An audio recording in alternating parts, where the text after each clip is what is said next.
Welcome to Monk's Temple. Let us begin simply. Feel your body where it rests. Notice the air touching your skin. Hear the sounds around you, near or far. And most importantly, become aware of your breathing, that gentle rhythm that has accompanied you every moment of your life without you ever having to direct it. You are here because somewhere inside you, a search is happening. You are looking for something. Maybe you call it peace, maybe you call it understanding, maybe you just call it a break from the constant noise in your mind. Whatever name you give it, the impulse is the same. You are seeking happiness. Every person on this planet is seeking happiness. The wealthy executive, the struggling artist, the exhausted parent, the teenager hoping for a like that will momentarily silence their insecurity. We are all engaged in the exact same quest. And yet, if we are honest, most of us are not particularly happy. We have moments, yes. Weekends, vacations, celebrations. But underneath, there is a baseline of dissatisfaction. A restlessness. A sense that something is missing, that if we could just get that one thing, everything would finally fall into place. This is the great human error. Not the desire for happiness itself, but the complete misunderstanding of where happiness comes from. We are like someone trying to light a fire with wet wood, then getting frustrated when there is only smoke. The desire for warmth is not the problem. The method is the problem. The Buddha observed this human condition with startling clarity 25 centuries ago. He did not dismiss our search for happiness as foolish. He honored it. He recognized that this search is the primary force of human existence. But he also saw that we are systematically misled about how to conduct this search. We are given faulty maps. We are taught to look in places where happiness cannot possibly be found, then told that our failure to find it is our own personal inadequacy. Think about how you were taught to pursue happiness. From childhood, you received messages about what would make you happy. Good grades. Popularity. Possessions. A certain body type. A certain relationship. These messages came from parents, teachers, media, the entire culture surrounding you. And you believed them. Everyone around you believed them. So you set off chasing these goals, believing their attainment would deliver lasting satisfaction. And sometimes, briefly, it seemed to work. You got the grade and felt pride. You were accepted and felt belonging. You acquired the object and felt thrill.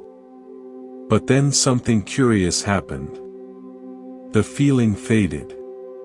The pride dissolved back into insecurity.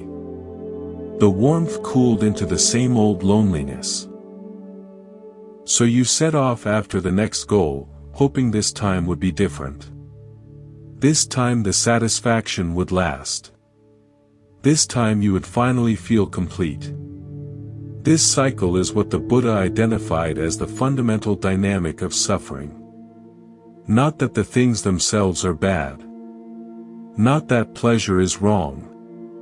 The problem is that we have mistaken the finger pointing at the moon for the moon itself. We have become addicted to the pursuit while overlooking the possibility of genuine arrival. Let me share a story about a woman whose experience illustrates this perfectly.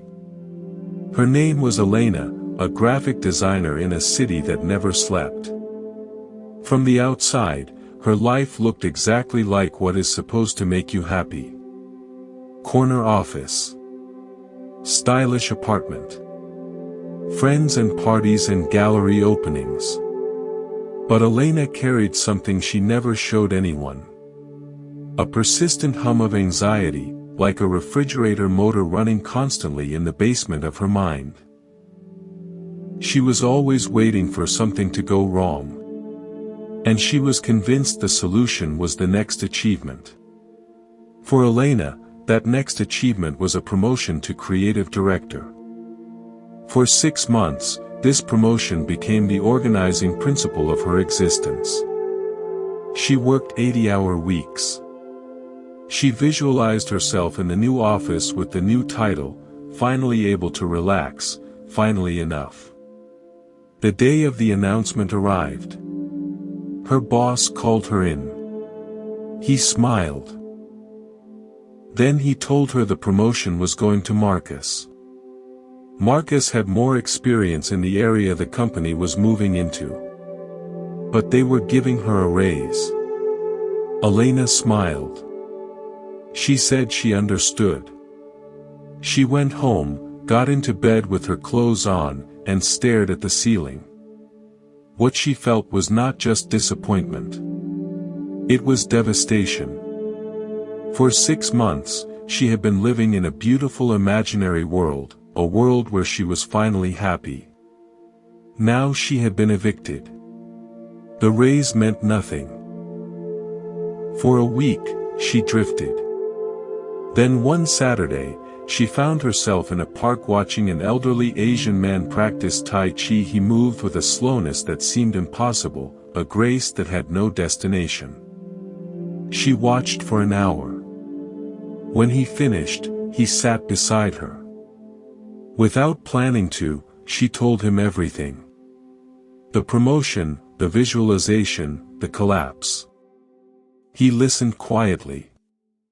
Then he said, "You spent 6 months trying to get milk from a cow's horn.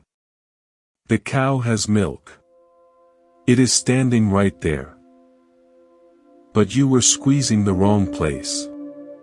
Now you are exhausted and thirsty. But the cow has not gone anywhere." If this idea of finding a different source of happiness resonates with you, please subscribe to Monk's Temple. By subscribing, you are making a commitment to yourself to show up for these investigations, to look deeper into your own mind. It is a simple act, but a powerful one. It is a way of saying, "Yes, I am ready to learn a new way." Please hit that subscribe button. Let us continue this journey together. Let us sit with Elena's story a moment longer. She did everything right by society's standards. Worked hard, visualized success, dedicated herself completely. And when the goal was taken away, she was devastated. Not simply disappointed, but genuinely collapsed. Why? Because she had not just been working for a promotion. She had been constructing an entire identity around a future that existed only in her imagination. This is what we all do. We build elaborate mental structures, sandcastles of expectation, and then move into them. We live in the future long before it arrives. We inhabit the approval we hope to receive, the person we hope to become. Then when reality refuses to conform, we experience not loss but collapse. The sandcastle crumbles, and we stand on an empty beach wondering where we went wrong. The old man in the park gave Elena a teaching disguised as simple observation. A cow and its milk. Squeezing the horn instead of the udder. The cow is reality itself, the actual source of nourishment always present. The milk is genuine happiness. The horn represents where we habitually look, the strategies we are taught, the goals we chase. The squeezing is our effort, our striving, our relentless trying. We squeeze the horn because everyone around us is squeezing horns. Our parents squeezed horns. Our teachers squeezed horns. Our culture is a horn-squeezing instruction manual. So we squeeze harder, and when no milk comes, we assume we are not squeezing hard enough. We redouble efforts. Work longer hours. Chase more aggressively. But the horn does not produce milk. It never has. No amount of squeezing extracts nourishment from a place where no nourishment exists. The problem is not effort. The problem is targeting. This is where the Buddha's teaching becomes urgently practical. He did not tell people to stop wanting milk. He did not say desire is the enemy. He said, find the other. Locate the actual source. Then apply your effort there. But how do we find the other? The answer lies in understanding something most never consider. The problem might be our own mind. We blame circumstances, other people, the economy, our parents. We look everywhere except where the problem actually resides. The Buddha pointed inward. He said, look at how the mind operates. Look at how it creates suffering and then blames the world. This is a radical shift. Like discovering the noise keeping you awake is not outside your window but a machine you have been running in your own bedroom. Consider a man named David. David was a brilliant software engineer, the kind who held entire systems in his head. His entire identity was built around being the smart one, the problem solver everyone came to. His self-worth depended on it. Then his company adopted a new programming language. For the first time, David felt slow. Junior engineers surpassed him. In meetings, he stayed quiet, afraid of revealing confusion. His sandcastle eroded. He became irritable, withdrawn, sleepless. The hum of anxiety became a roar. One night, sitting at his kitchen table as the sun rose, he had a terrifying thought. If I am not the smart one, then who am I? The question felt like an abyss. Everything he thought he was had been stripped away, and underneath, nothing. David found meditation reluctantly, desperately. 5 minutes a day. He hated it. His mind was a storm of self-criticism. But he kept going. One day, a guided instruction said, notice the thought. Just see it as a mental event. It is not a fact. It is not an order. It is just a thought. In that moment, David had a direct experience. He was in his familiar spiral. I am not smart enough. I am going to lose my job. I am a failure. But instead of writing down, he stepped out. He looked at the spiral. He saw a series of thoughts. And for a split second, he felt vast space around them. He was not the failure in the story. He was watching the story about failure. That split second was freedom glimpsed.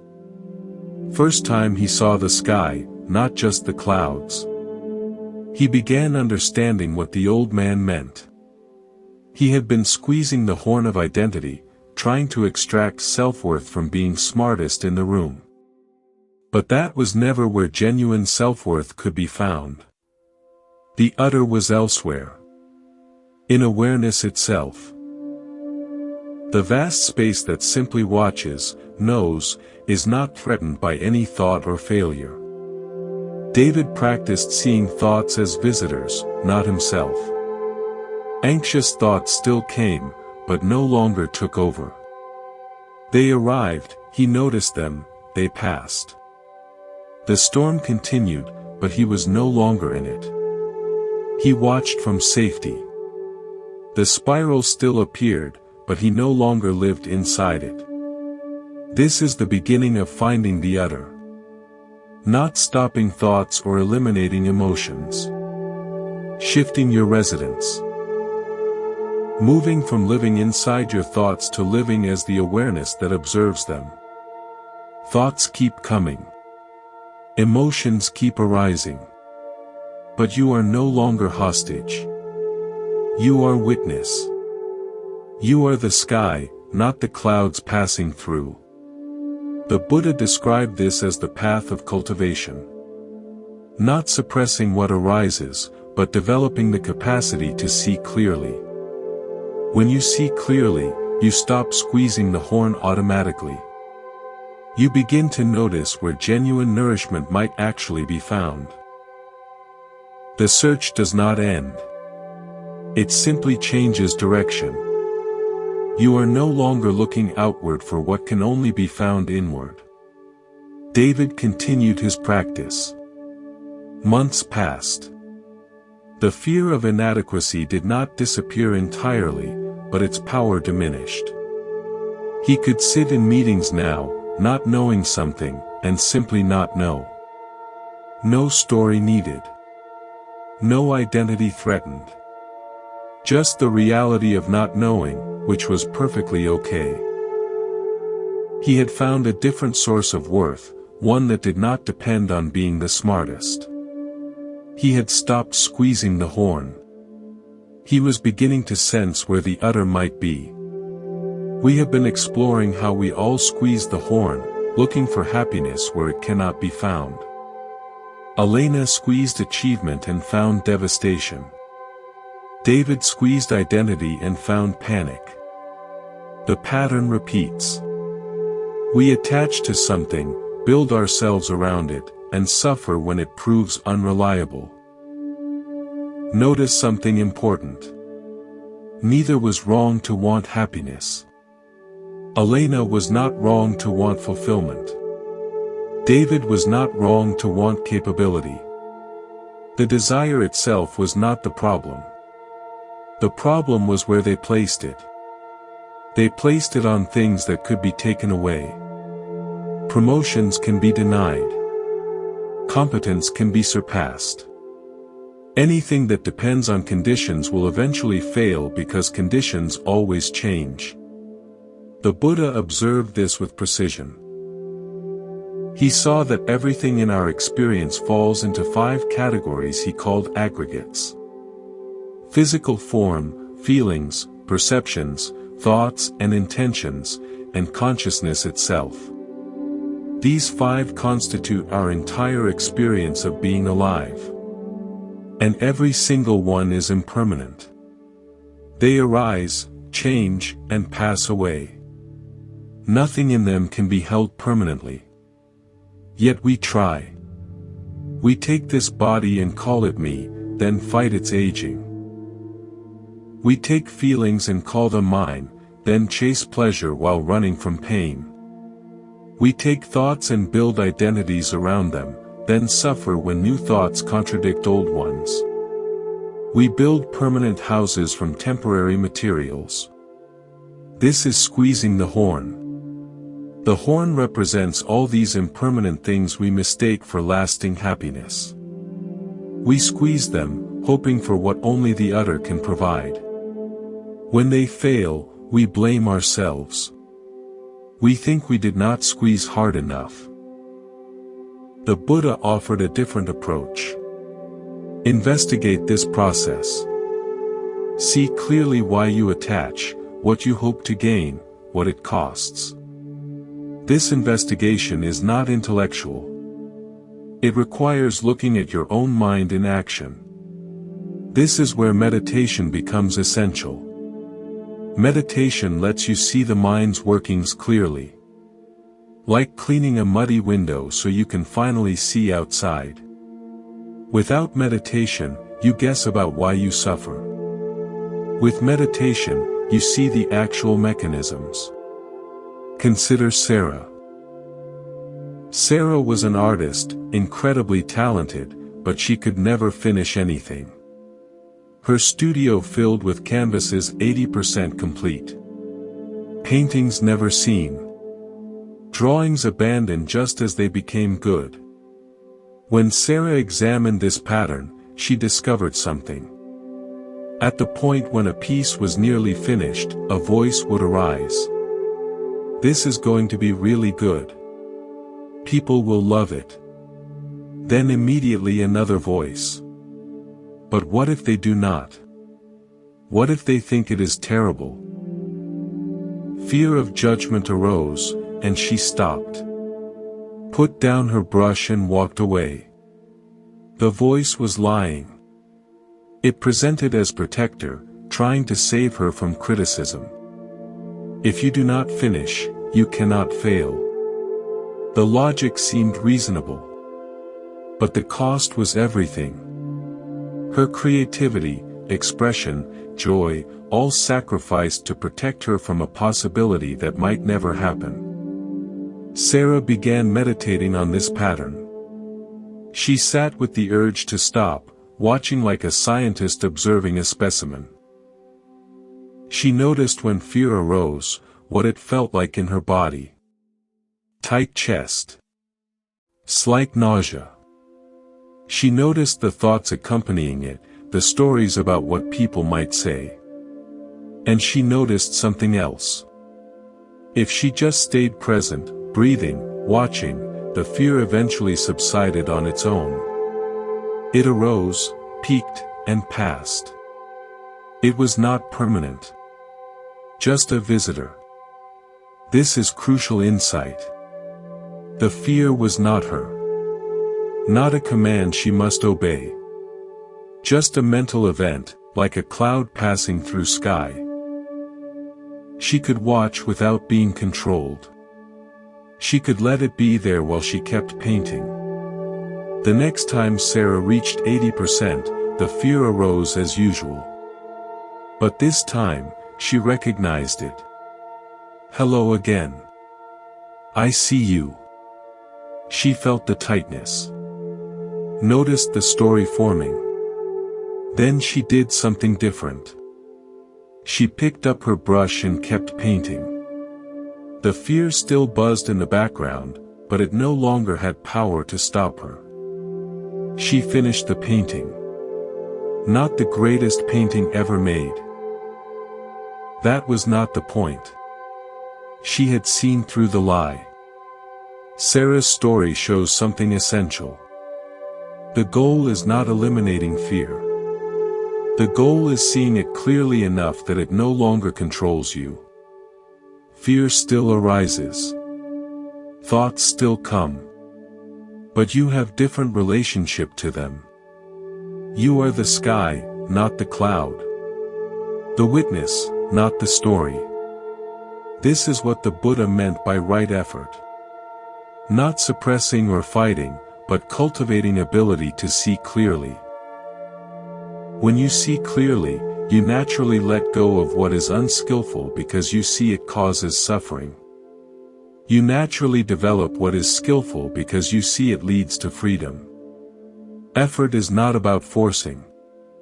It is about seeing. The Buddha used a powerful analogy. Imagine someone shot by an arrow. They suffer. But then, instead of treating the wound, they shoot themselves with a second arrow. The first arrow is physical pain, inevitable in life. The second arrow is mental suffering we add on top. Worry, fear, stories, resistance. The Buddha said his teaching is about removing the second arrow. The first arrow still comes. That is life. But the second arrow, the one we shoot ourselves, that one can stop. Elena's second arrow was the story she was not enough without promotion. David's second arrow was the story he was worthless without being smartest. Sarah's second arrow was the story she would be destroyed by judgment. The first arrow, the actual event, was painful enough. The second arrow devastated them. The path is learning to stop shooting yourself. Not by becoming perfect, but by seeing the second arrow for what it is. A story. A thought. A mental event. Not a fact. Not a command. Just a visitor passing through. When you see it clearly, you can let it pass without grabbing it. Without shooting yourself again. We have been exploring how the mind creates suffering through attachment and how meditation allows us to witness this. Sarah learned to see fear as a visitor rather than a command. David discovered he was the sky, not the clouds. Elena began understanding she had been squeezing the wrong place. Each took the first step toward freedom, which is simply seeing clearly. But seeing clearly requires a particular kind of attention. Not the scattered attention we bring to most of life, jumping from thought to thought. It is sustained, focused attention that can hold an object steadily and observe over time. This is where concentration becomes essential. Concentration is unifying the mind, training it to rest on one thing without wandering. The breath is the most common object because it is always available and naturally calming. When you focus on the breath, you are not trying to achieve anything special. You are simply training the mind to be still. At first, this seems impossible. The mind rebels. It wants to plan, remember, judge, imagine. It has spent years developing constant movement, and now you ask it to be still. Like asking a hyperactive child to sit quietly. The child squirms, complains, finds distractions. The mind does the same. But if you persist gently, something shifts. The mind settles. Gaps between thoughts lengthen. Periods of focus stabilize. You taste what it feels like when the mind is not constantly churning. That taste is profoundly attractive. Relief beyond anything sensory pleasure offers. Consider James. James was a lawyer, a successful litigator whose entire life was about winning arguments. Sharp, quick, confident. His mind was a finely tuned weapon, always scanning for weakness, always preparing the next move. When he came to a meditation retreat, he was miserable. His mind was a courtroom. Cases argued constantly. Cross-examinations planned. He could not sit still 2 minutes without his mind dragging him back to work. He came to me frustrated. This is pointless. My mind is a chaotic mess. I cannot do this. I asked him, what is the quality of the mess? One big mess, or many small things happening one after another? He thought. Many things. One thought, then another, then another. Then your job for the next hour is not to stop thoughts. Just notice the gap between them. See if you can perceive the tiny pause between thought 1 and thought 2. He went back to walking meditation. An hour later, I saw him on the path. Walking incredibly slowly, a look of intense wonder on his face. He saw me and did not speak. He just pointed to his head, then to the space in front of him, as if to say, I see the gaps. They are there. That simple exercise changed something. He had moved from being completely identified with his thoughts to observing them as objects passing through space. He had discovered a sliver of the sky. He had tasted what it is like to not be his mind. This is what concentration does. Builds stability and sensitivity required for insight. Like tuning a radio. At first, static and loud, distorted music. But as you slowly turn the dial, you find clearer signal. Hear subtle nuances. Hear silence between notes. The mind is the same. With practice, you tune it to profound stillness. The Buddha described stages of deepening stillness called jhanas. Like increasingly subtle stations on the radio dial. In first stage, you are still aware of thinking about your object. Talking to yourself about the breath, adjusting, making comfortable. Directed thought and evaluation. Then, as mind settles, internal talk drops away. You merge with the object. Rapture and pleasure born of stillness arise. This is second stage. Profound well-being, unlike anything sensory pleasures provide. But even this pleasure can become too much. So you let go of rapture, focusing on more subtle happiness. Third stage. And from there, deeper still, letting go of pleasure and pain altogether, into pure, bright awareness. The point is not just achieving these states. They are tools for investigation. From this profound stillness, movements of mind that create suffering become as obvious as a single ripple on a perfectly still lake. Dr. Anil Kumar was a cardiologist in Mumbai, a man of science who dealt in data. He started meditating to manage stress and became very good at concentration. Could sit for hours in deep peace. But he noticed something. When he got up, peace faded. Old irritability returned. Concentration was a wonderful refuge, but not transforming him. One day, while in deep concentration, he intended to move his finger. He watched with microscopic clarity as the thought move arose. A tiny intention appeared like a spark. Then a cascade of mental events followed that spark: planning, signaling, physical movement. For the first time, he saw the link between intention and action in real time. He then applied this attention to an emotion. Annoyance arose because a neighbor's dog barked. He did not get lost in story. He just watched annoyance itself. Saw it arise as tightness in chest. Saw a mental label, annoying. Saw desire for barking to stop. Saw whole thing as process, natural, impersonal. Because he could see so clearly, he did not feel compelled to act. He watched it arise, peak, and dissolve. This was transformation. Using stillness to fuel insight. Not just a peaceful cardiologist. Becoming a free one.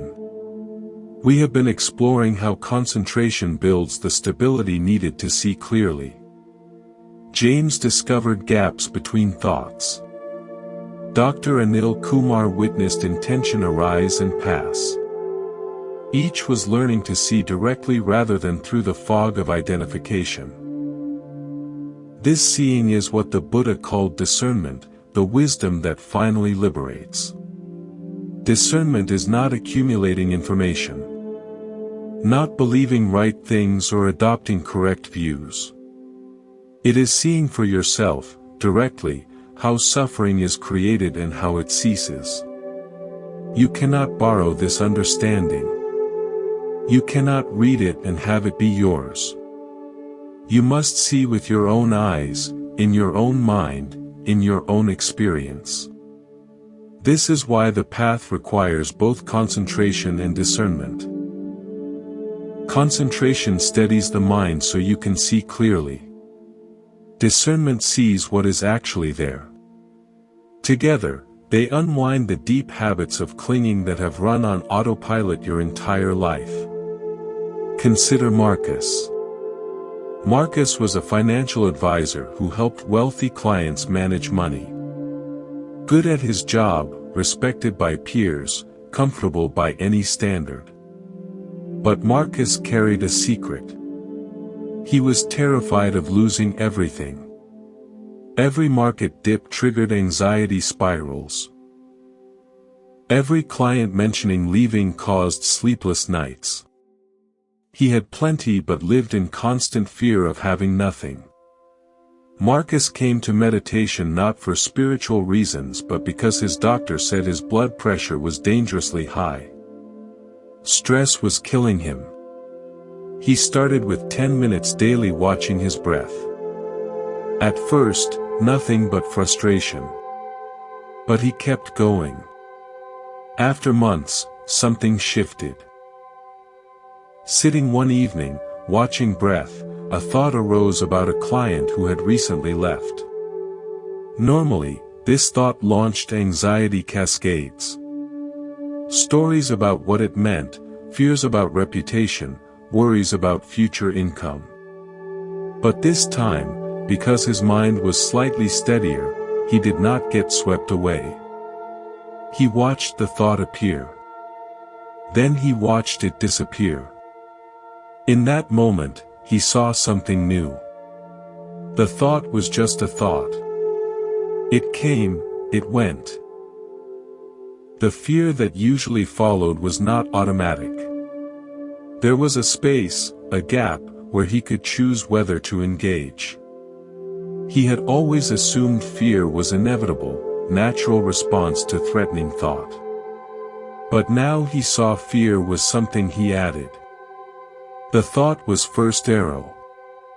The fear was second arrow, the one he shot himself. This insight changed everything. Gradually, Marcus noticed how many second arrows he shot daily. Client postponed meeting, he shot story they were unhappy.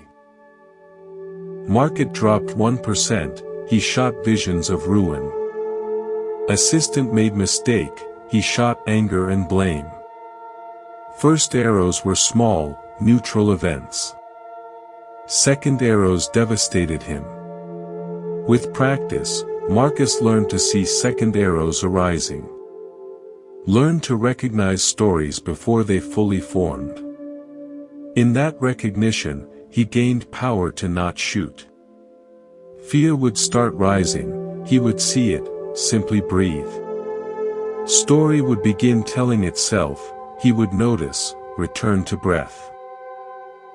Second arrow drawn, but he would not let it fly. This is discernment's heart. Seeing difference between what life brings and what you add. Between first arrow and second. Between event and story. Between what happens and what you tell yourself about what happens. The Buddha said all suffering comes from craving. But craving is not just wanting things. It is constant reaching, constant adding, constant storytelling. Mind's habit of taking simple and making complicated. Taking neutral and making good or bad. Taking temporary and trying to make permanent. When you see this directly, watch craving arise and pass in your own mind, something fundamental shifts. You stop believing craving is you. Stop believing you must obey it. You see it as visitor, guest, passing weather pattern. In that seeing, it loses power. Robert understood this deeply, though he came through great difficulty. Robert was a Wall Street trader for 25 years. Made and lost fortunes multiple times. Lived extreme sensory stimulation, fast cars, fine wine, exclusive parties, relationships burning bright then ending badly. By 50, he was burned out and deeply unhappy. Had everything world said would make him happy, and felt hollow. He started silent meditation retreats, not spiritual but desperate. First years felt like torture. Mind trained to scan for opportunities and threats would not shut up. But he kept going. One evening during retreat, sitting in meditation hall as sun set. Golden light through windows. Not trying to concentrate on anything. Just sitting, aware. For a period he could not measure, sense of separate self dissolved. No Robert. No meditator. Just golden light, sitting sensation, evening sounds, all happening in single, unified field of awareness. Not blissful, though profound peace present. More like coming home. Like removing heavy suit worn entire life without realizing it was suffocating. When he came out, Robert's suit slowly settled back. But he was different. Knew with unshakable certainty the suit was not who he was. He had tasted the sky.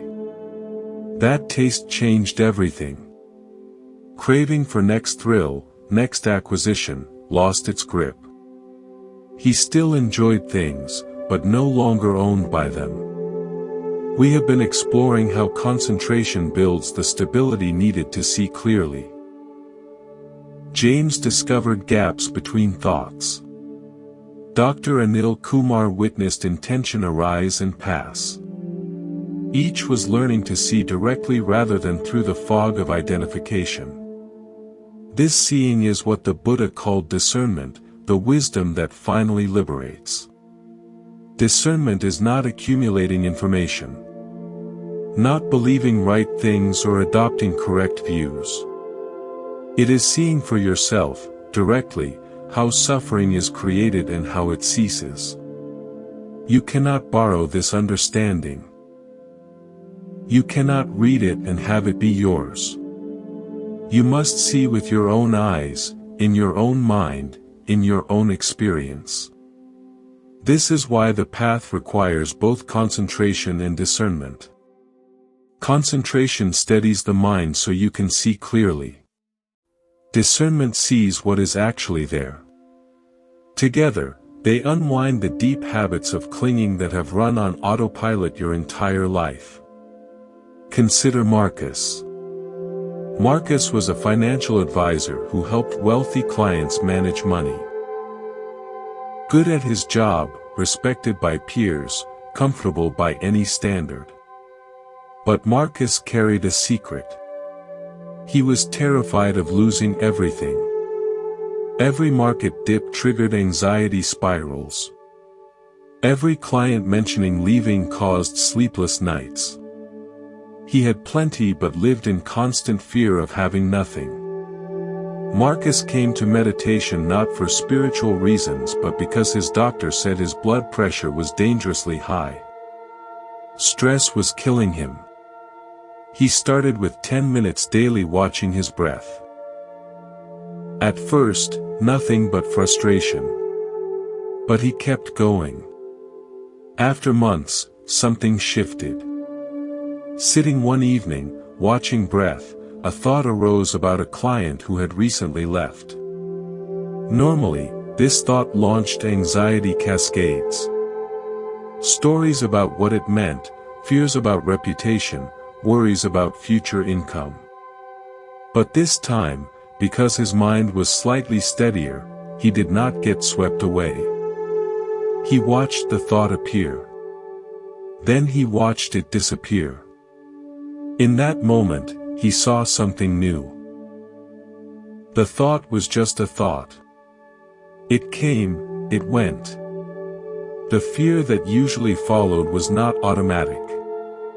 There was a space, a gap, where he could choose whether to engage. He had always assumed fear was inevitable, natural response to threatening thought. But now he saw fear was something he added. The thought was first arrow. The fear was second arrow, the one he shot himself. This insight changed everything. Gradually, Marcus noticed how many second arrows he shot daily. Client postponed meeting, he shot story they were unhappy. Market dropped 1%, he shot visions of ruin. Assistant made mistake, he shot anger and blame. First arrows were small, neutral events. Second arrows devastated him. With practice, Marcus learned to see second arrows arising. Learned to recognize stories before they fully formed. In that recognition, he gained power to not shoot. Fear would start rising, he would see it, simply breathe. Story would begin telling itself, he would notice, return to breath. Second arrow drawn, but he would not let it fly. This is discernment's heart. Seeing difference between what life brings and what you add. Between first arrow and second. Between event and story. Between what happens and what you tell yourself about what happens. The Buddha said all suffering comes from craving. But craving is not just wanting things. It is constant reaching, constant adding, constant storytelling. Mind's habit of taking simple and making complicated. Taking neutral and making good or bad. Taking temporary and trying to make permanent. When you see this directly, watch craving arise and pass in your own mind, something fundamental shifts. You stop believing craving is you. Stop believing you must obey it. You see it as visitor, guest, passing weather pattern. In that seeing, it loses power. Robert understood this deeply, though he came through great difficulty. Robert was a Wall Street trader for 25 years. Made and lost fortunes multiple times. Lived extreme sensory stimulation, fast cars, fine wine, exclusive parties, relationships burning bright then ending badly. By 50, he was burned out and deeply unhappy. Had everything world said would make him happy, and felt hollow. He started silent meditation retreats, not spiritual but desperate. First years felt like torture. Mind trained to scan for opportunities and threats would not shut up. But he kept going. One evening during retreat, sitting in meditation hall as sun set. Golden light through windows. Not trying to concentrate on anything. Just sitting, aware. For a period he could not measure, sense of separate self dissolved. No Robert. No meditator. Just golden light, sensation of sitting, evening sounds, all happening in single, unified field of awareness. Not blissful, though profound peace present. More like coming home. Like removing heavy suit worn entire life without realizing it was suffocating. When he came out, Robert's suit slowly settled back. But he was different. Knew with unshakable certainty the suit was not who he was. He had tasted the sky. That taste changed everything. Craving for next thrill, next acquisition, lost its grip. He still enjoyed things, but no longer owned by them. This is what becomes possible when discernment matures. Not permanent enlightenment overnight, but glimpses that change everything. Moments of clarity that rewire your relationship to experience. The path is long, but each step matters. Each moment of seeing the second arrow is a step toward freedom. We have been exploring how discernment reveals the difference between first and second arrows, how direct seeing transforms our relationship to craving. Marcus learned to recognize the stories he added to neutral events. Robert tasted the sky beyond his constructed self. Each step on this path weakens the old habits and strengthens the new way of seeing. But this raises an important question. Why bother? Why invest time and energy in this practice when the world offers so many easier distractions? The answer lies in understanding purpose. The mind needs purpose. It needs something to aim for, something that gives direction and meaning to our efforts. Without purpose, we drift. Without purpose, we collapse into the very suffering we are trying to escape. The Buddha understood this deeply. He did not offer a path of passive acceptance.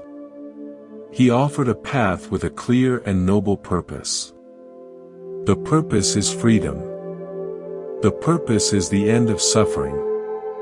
The purpose is a happiness that does not depend on conditions, that cannot be taken away, that requires no embroidery or storytelling to sustain it.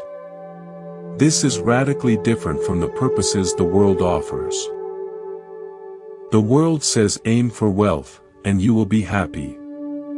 Aim for status, and you will be happy. Aim for the perfect relationship, the perfect body, the perfect life, and you will finally arrive. But these purposes share a fatal flaw. They depend on conditions that change. Wealth disappears. Status fades. Bodies age. Relationships end. Any happiness built on such foundations is built on sand. The Buddha's purpose is different. It is not built on sand. It is not subject to change. It is the unconditioned, the deathless, the place where suffering cannot reach. This is what he called Nibbana. Not a place, but a state. Not something you gain, but something you uncover by removing what covers it. The path, then, is not about getting somewhere new. It is about removing the obstacles that prevent you from seeing what has always been here. The clouds part, and the sky is revealed. The sky was always there. You just could not see it through the clouds. Patricia understood this in a way that transformed her life. Patricia was a hospice nurse. She spent her days with people who were dying, people who had weeks or days or hours left. She loved her work, though it exhausted her. She was good at it, present with her patients in ways that brought them comfort. But Patricia carried something heavy. She was afraid of death. Not her own death specifically, though that was there. She was afraid of death itself, the mystery of it, the finality, the way it reduced entire lives to memories that would eventually fade too. This fear lived in her constantly, a background hum beneath her compassionate work. One day, she was sitting with an elderly man named George. He had days left, maybe less. He was peaceful, surprisingly peaceful. She asked him, "George, are you afraid?" He smiled at her, that slow smile of someone who has stopped fighting. "No, my dear. I spent my whole life afraid. Afraid of not having enough, not being enough, not doing enough. And now, lying here, I see it was all a dream. The fear was the dream. This moment, right here with you, this is real. This is all that was ever real." Patricia sat with his words for days after he passed. She realized that her fear of death was not really about death.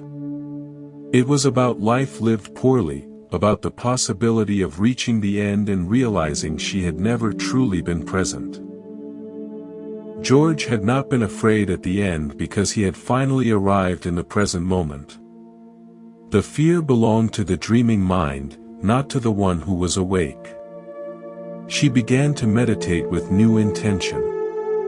Not to escape death, but to be fully alive before it arrived. She wanted to meet her end the way George had, with peace, with presence, with nothing left undone. This purpose transformed her practice. Every moment of mindfulness became precious. Every breath was an opportunity to wake up from the dream of fear.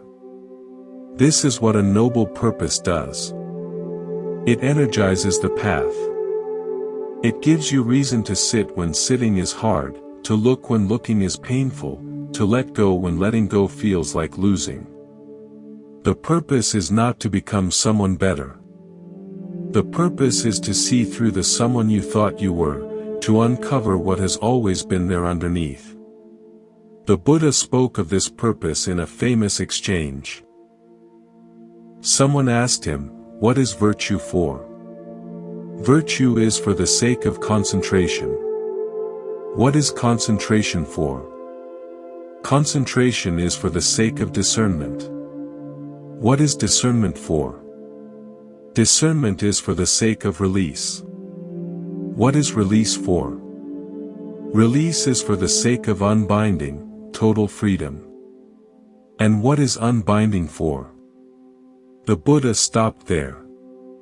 No further question. When you reach unbinding, purpose ends. There is nothing beyond it. It is the final destination, the ultimate happiness, the one thing that does not point to anything else. It is complete in itself. This is what we are aiming for. Not just feeling better, not just managing stress, not just coping with life's difficulties. Those are worthwhile, but they are not the destination. They are way stations on a longer journey. The destination is freedom itself. Freedom from the endless cycle of craving and suffering. Freedom from the second arrow. Freedom from the dream. We have been exploring the purpose that drives this whole journey, the noble aim that makes effort meaningful. Patricia discovered that her fear of death was really fear of living poorly. She found purpose in being fully present before her time ran out. This purpose transformed her practice from coping into something sacred. But here we must address something essential. The path is not easy. The mind does not cooperate willingly. It has spent decades developing habits of distraction, avoidance, and self-deception. When you begin to practice sincerely, you discover something unsettling. Your mind lies to you. Constantly. Systematically. And you have been believing its lies your entire life. This is not a comfortable realization. Nobody likes discovering they have been deceived, especially when the deceiver is themselves. But this discovery is necessary. You cannot find the udder if you keep believing the horn is the right place to squeeze. You cannot stop shooting second arrows if you keep believing the stories that justify them. The mind lies because it is trying to protect you. But it protects you from the wrong things. It protects you from discomfort, from uncertainty, from the possibility of failure. In doing so, it locks you into patterns that cause far more suffering than the discomfort it tries to prevent. The protector becomes the prison guard. William learned this through painful experience. William was a high school teacher, beloved by his students, respected by his colleagues. He had a gift for connecting with teenagers who struggled, for seeing past their defenses to the vulnerable humans underneath. His classroom was a safe place for many young people who had no safety elsewhere. But William had a secret. He drank. Not in ways that were obvious, not enough to affect his teaching, but enough to know he was dependent. Every evening, after school, he would open a bottle of wine. Just one glass, he told himself. But one became two, became three, became a regular pattern. He never drank in the morning, never at school. He functioned perfectly. But he knew, in the part of himself he tried not to visit, that he was in trouble. The mind's lie was subtle and persuasive. It told him, "You deserve this. You give so much to others.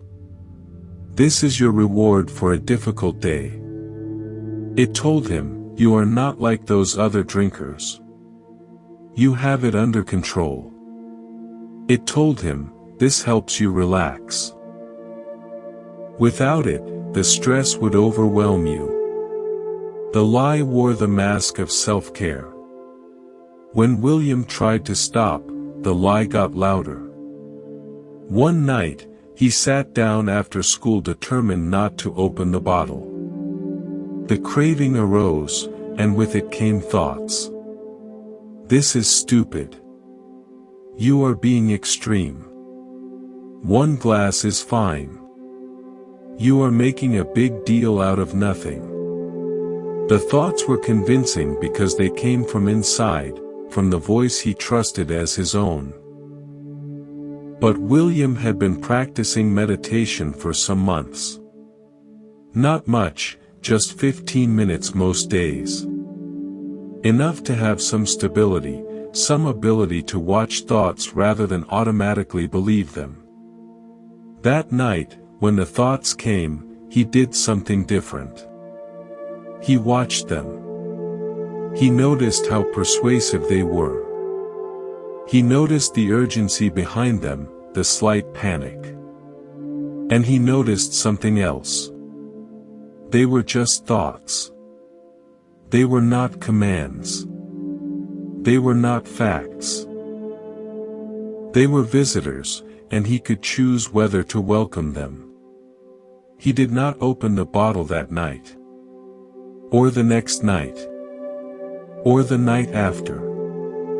The craving still came, but it came to a host who no longer believed its stories. He saw the lie clearly. The wine was not self-care. It was self-medication for pain he had never learned to face. The relaxation was temporary, and the cost was increasing. William's story shows how the mind's lies operate. They are not abstract deceptions. They are personal, tailored to your particular vulnerabilities. The lie knows exactly what you want to hear. It knows your justifications, your excuses, your secret fears. It speaks in your own voice, using your own reasoning, making it nearly impossible to detect. This is why meditation is essential. It gives you a place to stand outside the stream of thought. It builds the stability to watch thoughts arise and pass without immediately believing them. It creates a gap between stimulus and response, between the lie and your acceptance of it. The Buddha compared this to a gatekeeper in a fortress. The wise gatekeeper knows who should be allowed in and who should be turned away. He does not let everyone enter just because they knock. He examines each visitor, checks their credentials, and decides based on wisdom, not habit. Your mind needs a gatekeeper. Not one who represses or denies, but one who sees clearly. One who recognizes the lies for what they are and does not grant them entry. One who knows the difference between a genuine visitor and a thief wearing a friendly mask. This gatekeeper is built through practice. Each time you watch a thought without believing it, you strengthen the gatekeeper. Each time you notice a story arising and do not get swept away, you sharpen its vision. Over time, the gatekeeper becomes reliable. The lies still come, but they do not enter. They knock, and you see them clearly, and they move on. We have been exploring how the mind lies to protect us and how meditation builds the gatekeeper who can recognize these lies. William learned to see through the stories that justified his drinking. He discovered that the voice urging him toward temporary relief was not his friend but a thief wearing a mask. This discovery did not eliminate the craving overnight, but it transformed his relationship to it. He was no longer a slave obeying commands. He was a host observing visitors. This is the gradual unfolding of freedom. Not a dramatic transformation where all suffering ends forever, but a steady weakening of the old habits. Each moment of clear seeing chips away at the wall of delusion. Each recognition of a lie weakens its power to deceive you next time.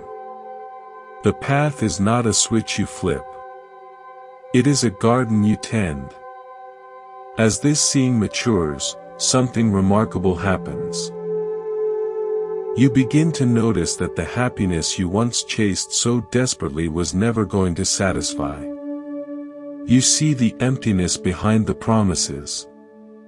You see the second arrow hiding inside every first arrow. And you also begin to sense a different kind of happiness, one that does not depend on conditions, one that arises naturally when the chasing stops. This is what the Buddha called the happiness of renunciation. It sounds negative, like giving things up, but the experience is the opposite. It is the relief of putting down a heavy burden you did not even know you were carrying. It is the freedom of no longer needing things to be different. It is the peace of being content with what is, not because you have resigned yourself, but because you have seen that what is enough. Margaret experienced this in a way that surprised her. Margaret was a retired school principal, in her late 60s, living alone since her husband passed 3 years earlier. She had expected retirement to be a time of freedom and enjoyment. Instead, she found herself lonely and adrift. Her days had no structure. Her social circle had shrunk. She spent hours watching television, eating meals alone, waiting for something to change. She started coming to meditation groups at a local center, partly for something to do, partly because she was desperate for connection. She did not expect much from the meditation itself. It seemed like sitting and doing nothing, which was exactly what she already did too much of. But she kept coming. Week after week. Something about the silence appealed to her. Something about being with others who were also sitting quietly felt less lonely than being alone with her thoughts. One day, sitting in the group, she had an experience she could not explain. She was watching her breath, nothing special, when suddenly the loneliness that had been her constant companion for 3 years simply dropped away. Not disappeared forever, but for a moment, completely absent. In its place was a fullness, a completeness, a sense that nothing was missing. She looked around the room at the other meditators and felt not separate from them but connected, part of something larger. The walls of her private self had momentarily dissolved. When the session ended, the loneliness slowly crept back. But it was different now. It came to a different person. She had seen that loneliness was not her permanent condition. It was a visitor, a guest, a weather pattern. And she had seen that underneath it, always present, was a wholeness that needed nothing. Margaret began to investigate this. She noticed that loneliness arose most strongly when she was thinking about being alone. When she was thinking about how her husband used to be there, how her friends had drifted away, how the future looked empty. The loneliness was in the thoughts, not in the actual moment. In the actual moment, sitting in her chair, breathing, there was often nothing wrong. Just sitting. Just breathing. Just being. She started spending more time in the actual moment. When loneliness arose, she would feel the physical sensations in her body, the tightness, the ache, and just breathe with them. She would notice the thoughts telling their sad stories, and she would not argue, just watch them pass. Slowly, the loneliness lost its power. It still came, but it came to a host who no longer feared it. This is the happiness of renunciation. Not giving up things you love, but giving up the suffering you did not know you were carrying. Not becoming less, but uncovering the more that was always there underneath the layers of wanting and fearing and grasping. The Buddha said that the greatest happiness is the stilling of all formations. Not the getting of something new, but the settling of everything agitated. Not the addition of pleasure, but the removal of what obscures the peace that is always available. This is what we are practicing for. Not to become happy in the way the world means happy, chasing one pleasant experience after another. But to uncover the happiness that does not depend on experiences at all. The happiness of being completely, utterly, at home in your own awareness. We have traveled far together. Elena learned she was squeezing the horn. David discovered he was the sky, not the clouds. Sarah saw through the fear that blocked her creativity. James found the gaps between thoughts. Dr. Anil Kumar witnessed intention itself. Marcus stopped shooting second arrows. Robert tasted the freedom beyond self. William recognized the lies of craving. Margaret uncovered wholeness beneath loneliness. Each story points to the same truth. The happiness you seek is not somewhere else. It is not in the next achievement, the next relationship, the next acquisition. It is here, hidden beneath the layers of wanting and fearing and grasping. The path is not about getting something new. It is about removing what covers what has always been present. The cow has milk. It always did. You have been squeezing the horn, exhausting yourself, wondering why nothing comes. Now you know where the udder is. The rest is practice. Not perfect practice, but consistent practice. Not dramatic transformation, but gradual unfolding. Moment by moment, breath by breath, you learn to stop squeezing the horn and finally find the nourishment that was always there. The invitation remains open.